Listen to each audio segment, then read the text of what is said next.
À Tours toujours, les collèges se mobilisent contre les groupes de niveau. Le collège Léonard de Vinci a sans doute inspiré ses pairs. Le 19 février dernier, il avait mené une opération au Collège Mort pour protester contre la réforme initiée par Gabriel Attal, Premier ministre. Une réforme qui visait à créer des groupes de niveau pour le français et les mathématiques. Une mesure que beaucoup d'enseignants n'estiment pas bénéfique pour l'apprentissage des adolescents. Aujourd'hui, plusieurs collèges d'Indre-et-Loire ont donc suivi le mouvement et renouvelé cette opération Collège Mort en appelant les parents d'élèves à ne pas amener leurs enfants au collège. Plus de détails avec Faustine Luneau. Des banderoles accrochées aux grilles et des établissements bien moins peuplés que d'habitude. Ce matin, les professeurs de plusieurs collèges d'Indre-et-Loire étaient présents, mais pas de cours dispensés. Une façon de protester contre la réforme des groupes de niveau prévue pour la rentrée prochaine. C'est prouvé scientifiquement que ça n'apporte rien en termes de plus-value à ces élèves. Ensuite, à cause de cette réforme, ça va mettre en place, ça va prendre des moyens sur les autres disciplines pour mettre en place ces groupes de niveau. C'est-à-dire qu'il n'y aura plus d'accompagnement personnalisé, il n'y aura plus de demi-groupes en histoire géo, en maths, en français, il n'y aura plus de groupes en sciences.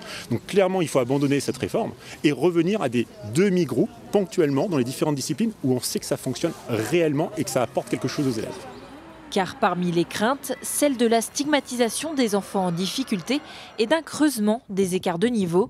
Les professeurs avaient demandé aux parents d'élèves de ne pas déposer leur enfant, des parents qui ont joué le jeu pour soutenir le mouvement.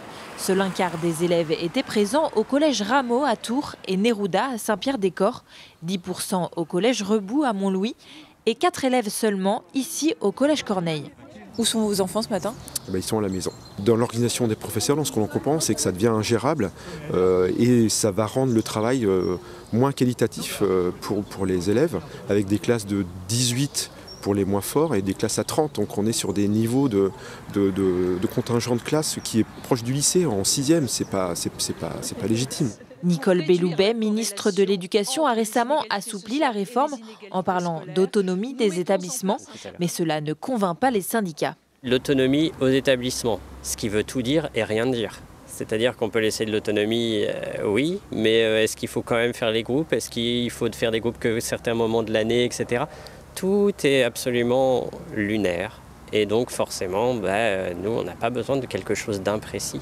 Il nous faut forcément quelque chose de très précis.